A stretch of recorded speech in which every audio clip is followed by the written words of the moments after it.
Vamos a pasar a nuestra siguiente entrevista de la mañana. Sí, ya tenemos en comunicación a Facundo Lugo, él es referente en la Fundación Alameda y ex coordinador del Comité Ejecutivo para la Lucha contra la Trata y Explotación de Personas. Facundo Lugo, ¿nos escuchás? Hola, sí, buen día, ¿cómo están? Buenos días. Buenos días, ¿cómo estás? Bien, muy bien, gracias por el llamado. Gracias a vos por atendernos, por esta comunicación telefónica. Bueno, nos parece importante desde nuestro espacio radial y también para toda la audiencia fueguina poder informarnos un poco más acerca de este tema que decíamos, lamentablemente está tan en boga hablar de trata de personas, lamentablemente, y por otro lado positivamente empezamos a hablar de trata de personas de una manera de tomar conciencia también y de visibilizar que esto es un gran problema en nuestro país, en nuestra provincia, en nuestra región inclusive y en el mundo. Así que, Facundo, en principio me gustaría preguntarte, para que le puedas contar a la audiencia brevemente, qué es este espacio, qué es esta fundación, qué tareas lleva adelante y desde cuándo existe. Bueno, agradecerles nuevamente el espacio, la difusión, brevemente contarles que la Alameda es una organización social que también está constituida como fundación para poder intervenir en causas judiciales y desde hace 22 años, desde la ciudad de Buenos Aires y ahora presente en 15 provincias, trabajamos las distintas formas de trata y explotación en todo el país y también con vínculos con algunos hermanos, digamos, de Bolivia, de Chile, de Uruguay, de Paraguay, con países con los que tenemos a veces causas en común. Muy bien, un trabajo entonces en red y regional, no exclusivamente de nuestro país. Exactamente, sí, porque el tipo de fenómeno que abordamos, que es la trata de personas, que también obviamente es un delito, obviamente no reconoce fronteras, no reconoce límites territoriales y en ese sentido es necesaria tener articulación, comunicación con colegas, digamos, de la región, inclusive de España. En su momento trabajamos, por ejemplo, la campaña Ropa Limpia, que denunciaba las situaciones de producción en los talleres de Zara, la textil española. En su momento también trabajamos con una serie de cooperativas del sudeste asiático, donde también hay muchas situaciones de explotación en materia textil. Así que bueno, estamos en contacto, tenemos una red. De hecho, siempre explicamos que al crimen organizado no se lo puede atacar desorganizadamente, es necesario trabajar de manera organizada y en red. Una consulta.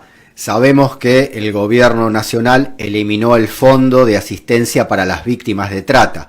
Contanos más o menos en qué consistía este fondo y cuáles serían las consecuencias de la eliminación del Fondo de Asistencia para las Víctimas de Trata.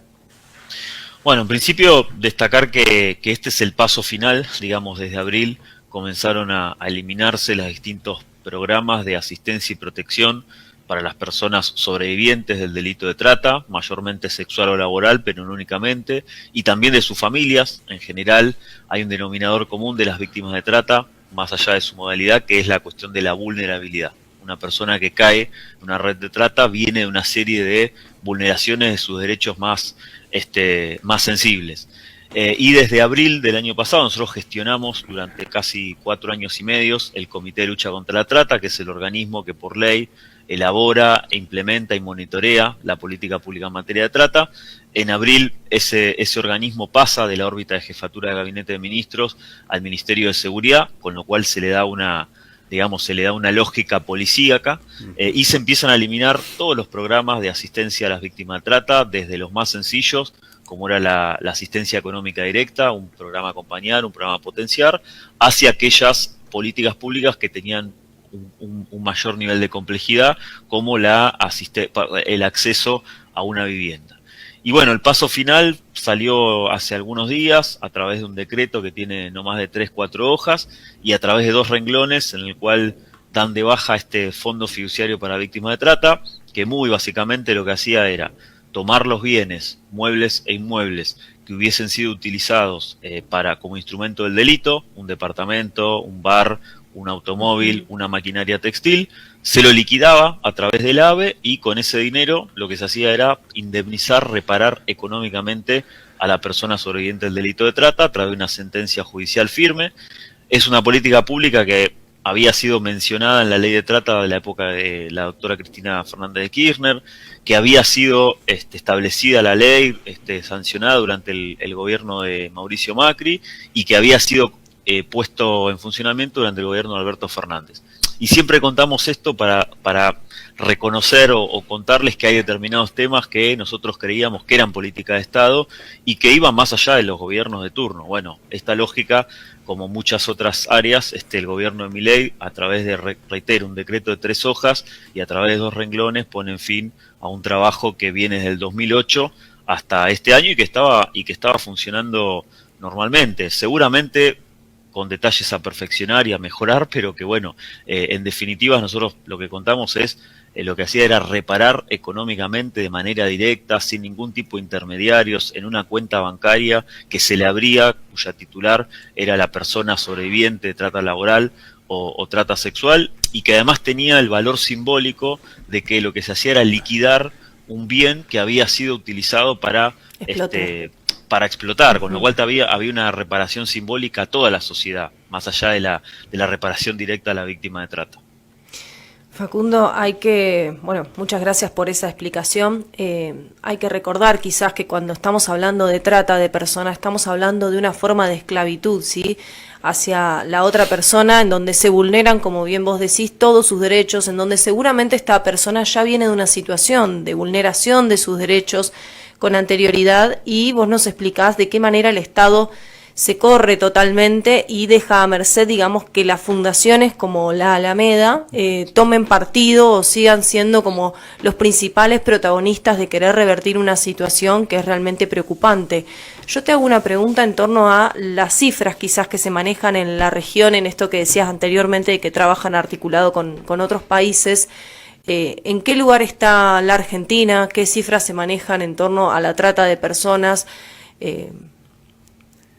Bien, bueno, primero contarles que Argentina es referencia en materia de lucha contra la trata y explotación, pese a las últimas medidas del gobierno de Milei. Tenemos posibilidad, Gustavo, que es el referente de la organización, o algunos de nosotros, de estar, por ejemplo, Gustavo estuvo la semana pasada en Colombia, hemos estado exponiendo e intercambiando experiencias con colegas de Brasil en su momento, de Uruguay, inclusive de España, como les contábamos, y la verdad es que Argentina es referencia en materia de trata. Los últimos 4 años estuvimos en la primer categoría entre 188 países respecto de aquellos países que más herramientas tienen para contrarrestar el avance de las redes de trata. Básicamente, como en todos los temas, lo que hay que entender es que la trata es un sistema de acumulación de capital, con lo cual todas las herramientas que no ataquen la base económica de la red de trata, como era el fondo fiduciario, lo que hacen es garantizar la supervivencia de las redes de trata. Y no puedo dejar de mencionar el paralelismo que mientras se eliminan estos recursos, estas herramientas, estas políticas de Estado como el fondo fiduciario, en paralelo se habilita un blanqueo de capitales absolutamente irrestricto, con lo cual, digamos, 2 más 2 es 4. Pero respecto de las cifras, bueno, Argentina tiene desde el año 2008, lleva un conteo de aquellas víctimas que fueron detectadas o rescatadas. Actualmente están unas 20.000 y pico, desde el 2008 al 2024. Es un número que se mantiene estable, no es un gran universo de personas, son aproximadamente unas 1.000 y pico, a veces más, a veces menos, durante el año, que en general las provincias del NOA y del NEA son donde se realizan las situaciones de captación, y lo que es el centro de nuestro país y la Patagonia, donde se producen las situaciones de explotación por lo general, tanto para trata laboral como trata sexual. Y después sí, lo que estamos viendo, porque como les explicaba que la trata es una forma de acumulación de dinero, de capital, lo que sí estamos viendo es que en la medida en que nuestro peso se deprecia, lo que vemos es que hay cada vez más argentinos y argentinas que caen, digamos, son víctimas de ofertas de trabajo engañosa y se las rescata, por ejemplo, de Brasil, de España, de Polonia, de Emiratos Árabes, algo que antes era distinto. Hoy por hoy las víctimas de trata, por ejemplo, laboral que rescatamos, por ejemplo, de la comunidad boliviana o comunidad peruana, en general ya estaban en nuestro país, porque son países que en este momento tienen una estabilidad económica que hace muy difícil que, por ejemplo, alguien de Bolivia quiera venir a trabajar a nuestro país, porque están muy bajos los salarios, está muy parada la producción. Entonces empieza a dar esta dinámica de que empezamos a detectar argentinos y argentinas en países limítrofes, en México, en España, en Emiratos Árabes. Bueno, este tipo de delitos siempre siguen lo que popularmente se denomina la ruta del dinero. Por eso es muy llamativo que el gobierno dé de baja, elimine estas herramientas. Otra consulta, otro punto de vista. Viste que vos hablabas de la trata como explotación sexual o como talleres clandestinos donde hay explotación laboral. Un caso que sonó mucho es el caso Loan, que también Sí. está asociado a la trata. ¿Podés dar vos una mirada con respecto a eso? Bueno, nosotros en realidad respecto del caso Logan, lo que como en todo otro, nosotros hemos trabajado a lo largo de estos años muchas situaciones de desaparición, en principio niños, niñas, adolescentes, incluso adultos, y ahí lo que nosotros decimos siempre es que hay que aplicar los protocolos vigentes, que a su vez es un protocolo que se toma de un fallo de la Corte Interamericana de Derechos Humanos, que es jurisprudencia de la Corte Suprema de Justicia nuestra, de nuestro país, y es que en el caso cuando hay desaparición de niños, niñas, adolescentes o personas jóvenes que estén en la franja etaria de las posibles víctimas de trata, y aún, dice el fallo, dice esta guía de búsqueda, cuando se trata de personas que pertenecen a poblaciones vulnerables, se tiene que encuadrar la investigación con la peor de las hipótesis, el peor de los escenarios, que es suponiendo que es un caso de trata. Incluso el manual lo que dice, sin que esto signifique eliminar otras líneas de investigación, pero sí que el fiscal, que la fiscal tenga en su cabeza este posible escenario y que se agoten todas las instancias. Esto genera una serie de consecuencias. Por ejemplo, la primera es que pase rápidamente de la justicia ordinaria a la justicia federal, que tiene toda una serie de recursos y de logísticas que no tiene la justicia provincial, y que fue todo lo que dice el manual es lo que no sucedió en el caso Logan, que estuvo 12 días siendo buscado por la justicia ordinaria. Nosotros lo que decimos, de hecho en su momento hicimos una presentación como Fundación Alameda, no es que es un caso de trata, sino que hay que investigar como si lo fuera, y en tal caso ir descartando hipótesis o posibilidades. De hecho, cuando pasa la búsqueda de Logan de la justicia ordinaria a la justicia federal, después de 12 días, correctamente se lo caratula como averiguación del delito, pero teniendo a la trata como la hipótesis más grave o más importante. Clarísimo, Facundo. Una pregunta más que tiene que ver en cómo contactarnos justamente con la Alameda, y si ustedes llevan un trabajo adelante, si se quiere, la palabra podría ser de prevención o de información, con otros espacios, con otras ONG quizás, con otras asociaciones o inclusive en instituciones educativas. Sí, bueno, nosotros trabajamos mucho lo que es la prevención, mucho la concientización, estamos siguiendo todo el tiempo, monitoreando la mutación del delito. Hoy por hoy hay que estar muy atento a las redes virtuales, a las plataformas, a las aplicaciones. Ya se empieza a hablar de lo que son los entornos virtuales o una deslocalización, y esa foto un poco vieja que teníamos de la trata de una persona yendo a un pueblo, a un barrio vulnerable, a captar de manera presencial, que es cada vez más, digamos, queda más en el olvido, y la mayoría de las captaciones se dan a través de plataformas virtuales. De hecho, estamos siguiendo un caso junto con la Procuraduría de Trata que se acaba de elevar a juicio oral de una situación de trata con fines de explotación sexual, donde no había habido ni en la captación, ni en el traslado, ni en la explotación contacto entre el victimario y la víctima. Se hacía todo de manera virtual. Esto ya es algo que pasa acá, ahora en nuestro país.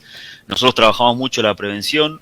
No creemos que las organizaciones deban reemplazar al Estado. Digamos, todo lo que tiene que ver con la asistencia y la persecución es una tarea indelegable del Estado Nacional conjuntamente con los estados provinciales, pero sí, todo lo que es capacitación, sensibilización, talleres, trabajamos mucho en todo el país, en escuelas secundarias, en centros de formación, en generar, digamos, el paso previo, en evitar la situación de trata y de explotación. Y pueden comunicarse, la Alameda está en Facebook, en Instagram, en Twitter. En todos los casos en el caso de Facebook, Fundación Alameda, ahí les va a aparecer, y si no es @Alameda, Fundación Alameda, ahí los pueden encontrar en Instagram o en Twitter, también en el canal de YouTube, y ahí tenemos un número de WhatsApp que funciona 24 horas, 7 días de la semana, que también lo pueden encontrar en nuestros canales. Recibimos denuncias todo el tiempo. todas las denuncias que recibimos por un protocolo interno nuestro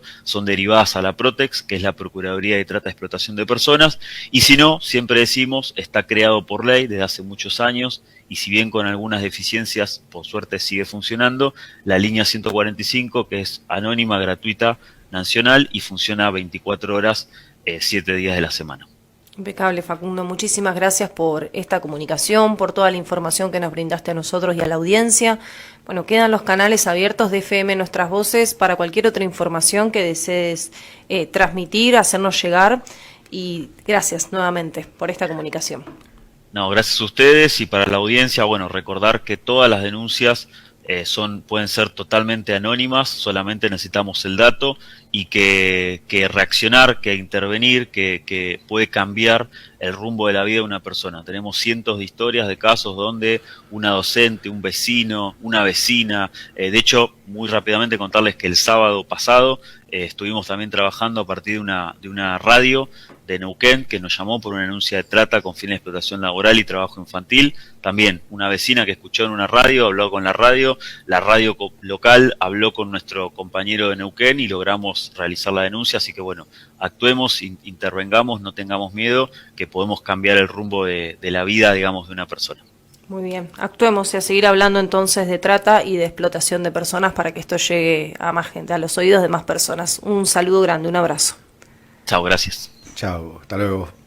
Bueno, pasó Facundo Lugo, referente de la Alameda, contándonos sobre la tarea que desarrollan con respecto a la trata de personas, ya sea trata de personas por explotación laboral, por explotación sexual, y cómo, como decía recién, cómo una docente, una vecina, un vecino pueden activar las redes de alarma para que la Alameda, en este caso, tome acción y se puedan realizar las denuncias para cambiar la vida de esta persona que se encuentra, lo decíamos, en condiciones de esclavitud.